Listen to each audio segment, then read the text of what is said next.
What's up, chat? Let's get the channel up, man. We're gonna get to this real quick. Hold up. We got something else up over here on the screen real quick. I don't know why it always does that, but we're about to get to it. Alright, hold up.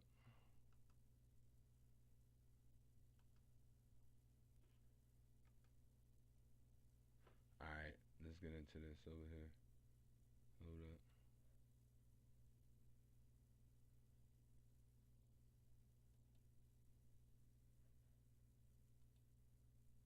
Alright, y'all.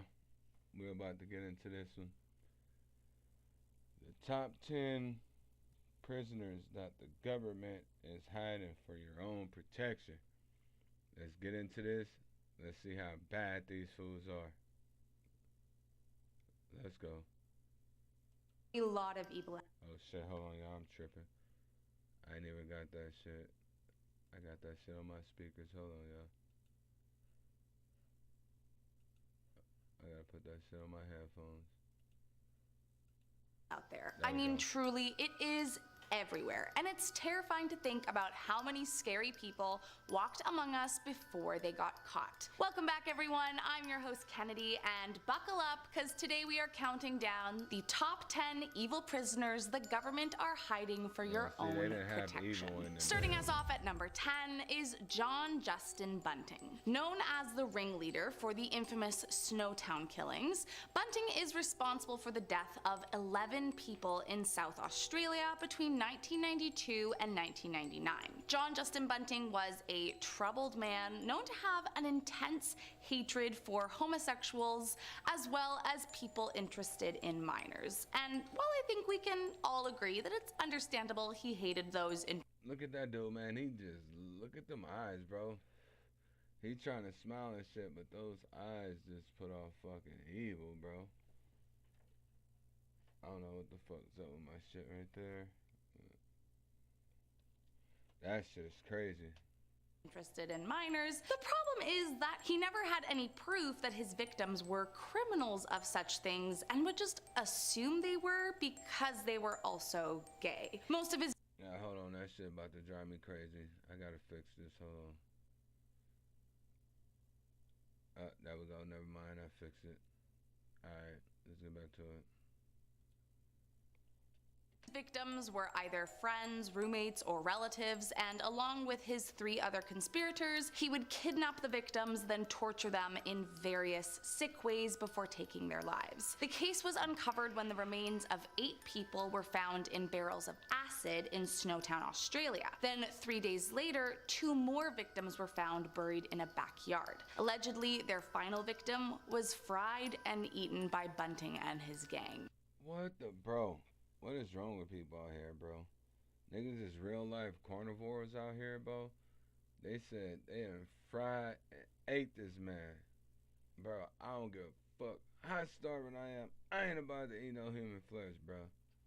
After a series of trials, Bunting was ultimately declared the ringleader and was sentenced to 11 consecutive life sentences with no possibility of parole. The others faced similar charges, each serving 1 life sentence per charge, and these monsters will thankfully be locked up until their last days. Next up at number 9, Andre Thomas. Early on in life, Andre was unfortunately very badly abused by his mother and began to experience crushing auditory hallucinations at the age of 10. Then in 1999, while in grade 9, he met Laura, who soon became pregnant and brought Andre Jr. into the world later that year. Now with a son, Andre decided to drop out of high school and get a job to support his family, and by the age of 18, he and Laura finally married. The marriage, however, was short-lived, as Laura quickly caught on to the realities of his mental health issues and separated from Andre 4 months later. Tragically, however, the separation abortion took a devastating toll on Andre's not yet diagnosed condition, which began convincing him that Laura was Jezebel and Andre Jr. was the Antichrist, and that he had to kill them. Finally, in March of 2004, Andre broke into her apartment and killed the entire family, each with a separate blade, as he claimed he did not want to contaminate their blood and allow the demons inside of them to live. After the incident, he attempted to take his own life. However, when that didn't go to plan, he removed one of his eyes instead. Eventually, after a long trial, he was sentenced to death for his crimes until 3 years later, when he removed his remaining eye and ingested it. While his sentence did not change officially, this incident catapulted Andre to be relocated to a psych ward, as he was eventually seen as not adequately fit to be. They said this nigga gouged one of his eyes out, chat. And then they put him in a psych ward. And then this nigga gouged his other eye out and ate the shit. I don't know what type of timing that nigga was on, gang. He was on some, I don't know. Bro, I ain't gouging my eyes out. And I'm damn sure I ain't eating them bitches, man. It was something serious. Yeah, see, look at that nigga. There's something seriously wrong with him. Executed. Coming in at number 8, the ICEBOX killer. On June 2nd, 1991, 23-year-old Denise attended a concert in LA and began making her way home to Orange County around 2 a.m. However, the next morning, when her parents, who she lived with, woke to find she wasn't there, they called police to make sure she hadn't been in an accident or hurt somehow. But all that was found was Denise's car on the side of a freeway with a drained battery. And for 3 years, no one had any clue where she was. That was until July of 1994, when a woman arrived at the house of a man named John Femerallo to purchase some paint. While there, she saw what appeared to be a very old rental car in her driveway, and after getting a strange feeling about him, she reached out to authorities, who determined the car was stolen. Still not connecting the two incidents, a police officer arrived on site to speak to John about the stolen vehicle. But when he arrived, he noticed an electrical cord running to a freezer from the back of the truck. Initially believing he was running some kind of drug lab, the deputy reached out to a locksmith to open the back of the truck. But to his horror, the body of a young, beaten, and tortured woman was inside, who was later determined to be the missing woman, Denise Huber. And tragically, after investigating the property, it became evident she had likely not been his only victim. John was convicted. See, bro, look, check this out. They knew these people were fucking psychos, right? They knew these people were psychos. And I'm probably sure they knew this shit at a young age, dude. Like, at a real fucking young age. They probably was doing shit like, I mean, shooting animals and shit. You know what I mean? Like that. People, they people knew they was evil, man. They should have locked their ass up a long time ago, man. Now they let them get to be adults. They get even more fucked up in the head, bro. Yeah. Oh shit, hold up, y'all. I did. That shit was on there. Hold on. Let me fix this real quick. I gotta edit some shit real quick. But that shit's crazy, y'all. That shit is mad crazy. It did and sentenced to death. Shit, hold on, y'all. Wrong damn keyboard. I got too many keyboards and mouses.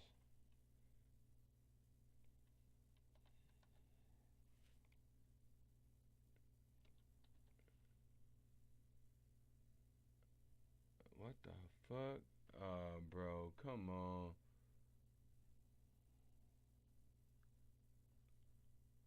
Oh, y'all, we gotta get back to that. There is a lot of evil out there. Damn, y'all, my bad. We gotta get to where we were at. I was trying to fix this and I hit the wrong fucking.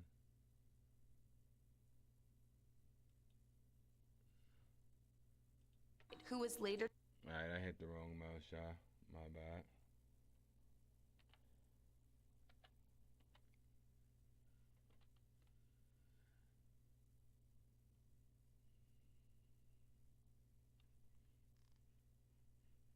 This is my problem. I got too many mouses. But sorry about that shit, y'all. I ain't mean to do that. I hit the wrong damn button. I have to fix my my deal there.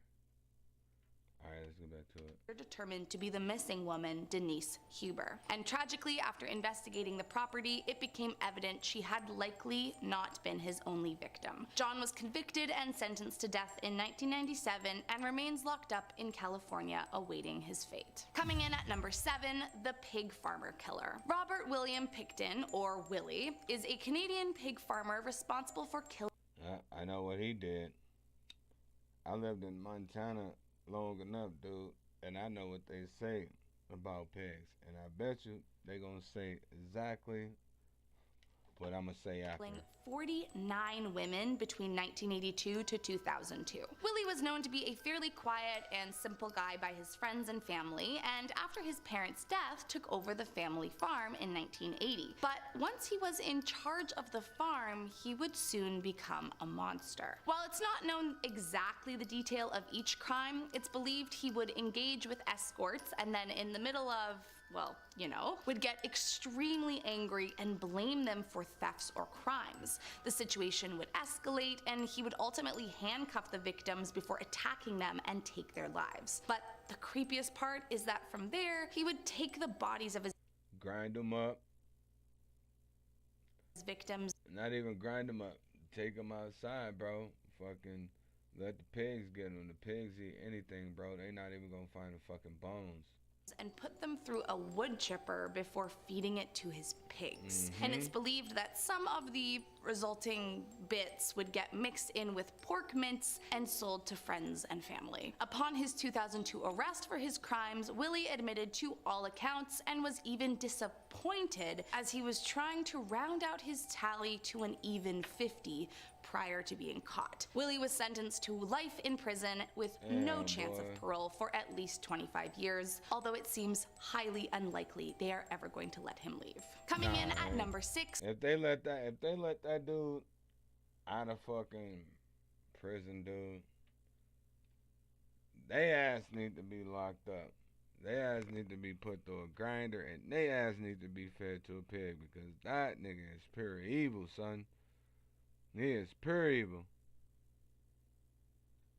Randy Stephen KRAFT. Between 1972 to 1983, Randy Stephen KRAFT became known as the scorecard killer after being found responsible for the death of 16 young men in California. However, although only convicted of 16 victims, it's believed he harmed, tortured, and killed up to 67 men in the area. After high school graduation in 1963, Randy's plan was to become a U.S. senator, and so he enrolled in college for economics. However, through his college years, he began to distance himself from his previous dreams and started drinking, partying, and getting himself into trouble. After just barely graduating, Randy joined the U.S. Air Force and rose to Airman First Class. However, by 1969, he was discharged after the Army discovered he was gay. Around this same time, KRAFT became distant from his family as they did not really approve of his sexuality either, and by 1970, he committed his first. See, yeah, back then, you know what I mean, you couldn't have a little sugar in your tank. You know what I mean, your family disowned you, shit. Half the time, besides disowning you, they done had your ass committed to a fucking psych ward where you stay there for the rest of your fucking days, bro. Like, they ain't play with that shit back then, bro. You was born to be this, and this is what, you know what I mean? This is what you dating. You ain't dating the same. Yeah, they didn't fuck around back then, boy. Known essay on a boy. The following years, KRAFT became obsessed and would lure young men, often of military background, to his van, then drug and take advantage of them before torturing their bodies until death and dumping them along the nearest freeway. This pattern repeated for over 10 years until he was finally caught and sentenced to death, where he now remains locked up awaiting his inevitable fate. Next up at number 5, BTK. Bro. Bro, I know they had to have a BTK, boy. They had to have this nigga on here now. This nigga, bro. This dude was sick, bro. Yeah, we all know about him, bro. But jeez Louise, bro. his community, he was a totally normal, polite, and well-mannered man. Rader was an active member of his church and was actually elected president of the church council and even volunteered as a Cub Scout leader. He had a wife and kids who would describe him as a totally average and nice guy. But Rader... They thought he was a totally nice and average guy, but up in his cranium, bro, he was brewing up some crazy shit, bro. This man, bro, and this man did that shit for a long ass time, bro, before they even caught him.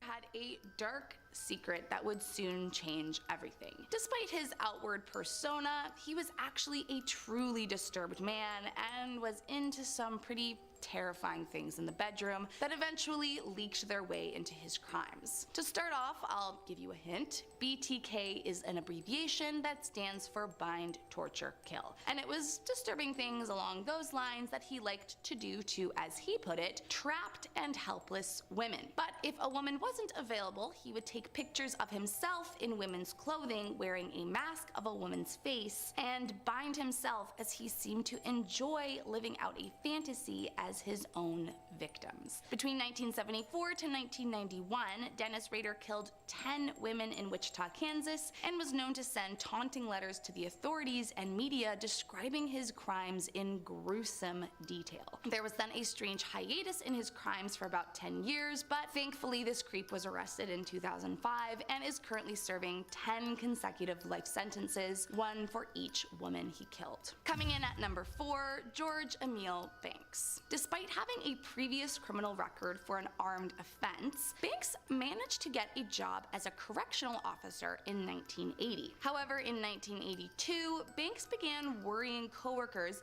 after he kept saying things like a race war would soon consume the world and that he wanted to protect his sons and daughters from the torment and agony of racism. Then, after a conflict with a supervisor, he was put on extended leave from the prison and ordered to be examined for mental health issues. Not long after his mandated leave from work, Banks, having consumed massive amounts of drugs and alcohol, tragically killed 13 people, 9 of which were his own family members, 3 former in-laws, and 1 bystander. Unbeknownst to Banks, his former brother-in-law was able to survive by hiding in the closet and called police to identify the attacker as Banks. Eventually, police were able to track him down at a friend's house, and after a 4-hour standoff, they were able to draw him out. During the trial, Banks explained his crimes by saying he did not want his offspring to be victimized in a race war, as he had suffered from racism much of his life as a biracial man. This explanation, however...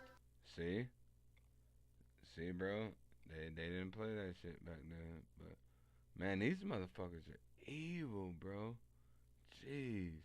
Did not sway the jury, and he was convicted to life in prison, where he remains to this day. Coming in at number 3, Joseph Fritzl. One of the most heartbreaking cases I have ever read about is the case of Joseph Fritzl. Born in 1935 in Austria, at 21 he married a girl named Rosemary, and the pair had a family of 7 together. Now, he was a very abusive man to everyone in his family, but especially Elizabeth. However, the peak of his cruelty began when Elizabeth was 18 and he lured her into the basement, where he trapped her for the next 24 years. In those 24 years, he assaulted her constantly, and during her imprisonment, she gave birth to 7 people. Of course, over the years, many were concerned about Elizabeth's disappearance, but Fritzl would lie and say that she ran off to join a cult, and that he had no clue where she was. One day, after one of Elizabeth's offspring was ill, she managed to convince him to take her to the hospital, and once they arrived, police were on site to detain them. After making sure she would never be forced to see her father again, Elizabeth told authorities everything that her father ever did to her and her little ones, and Fritzl was sentenced to life for his crimes. Coming in at number 2, Gary Ridgway. Gary grew up in a troubled household with very little stability, which led to him wetting the bed well into his teen years. However, after each incident, his mother would clean him up, leading Gary to have conflicting feelings of both anger and desire towards his mother, often fantasizing about killing her and doing unspeakable things to her corpse. When he got older, he joined the military. Sound like that dude had a little bit of necrophiliac fucking running through his veins, huh? Nigga thought about killing his own mom, bro, and then getting down on her butt. Man, this nigga, yeah, they got some sick mothers in the world, bro. And it was during his time in combat that he became obsessed with escorts. Once he returned back to America, his first marriage ended quickly after his wife discovered he had given her multiple infections. Soon after, he married again, this time finding salvation in the church. He forced his wife into a staunch and devout life, but in contrast, kept his ravenous appetite for inappropriate relations. Yeah, that dude looked like a whole weirdo right there, bro. With those whose company he paid for. But Ridgway had an inner conflict about his desires, and so he started strangling the women after he had got what he wanted from them, dumping their brutalized bodies into the woods. Disgustingly, it was later revealed by one of his wives that he would often ask to have relations in the woods. At the time, she didn't know why, but during investigations, multiple of his victims were found buried in those woods, and look at him, he got caught. Didn't think he would get caught. Now his goofy ass crying. Authorities believe he got pleasure from being in the area. Upon his arrest, he was officially convicted for taking 49 lives, but during trial, he famously said he had killed so many that he lost count and that he didn't even know the real number anymore. Last up in our number one spot, EDMUND KEMPER. One of the most notorious killers of the 20th century, early on, KEMPER showed signs of strange behavior. It started out with torturing insects, but by age 10, he buried his pet cat alive, waited for it to die, then dug it up, decapitated it, and mounted its head on a spike.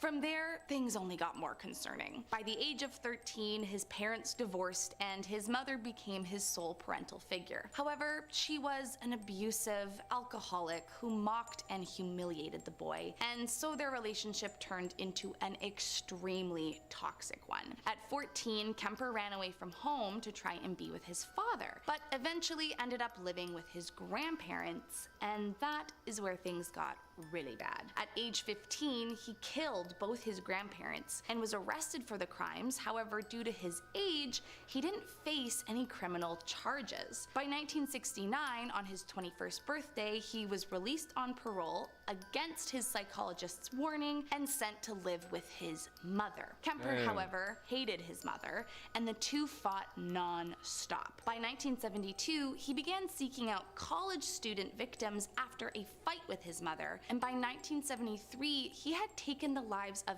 8 different women this way, becoming known in the public as the co-ed killer. Finally, in April of 1973, he bludgeoned his mother in her sleep before doing awful, unspeakable things to her decapitated head, and then called over her best friend and killed her too before turning himself in. In the end, Kemper was sentenced to life in prison despite his request to be tortured to death, and will remain behind bars until his final day. Well, there you have it, folks. I hope you liked this video. If you did, make sure to hit that subscribe button, and I'll see you next time.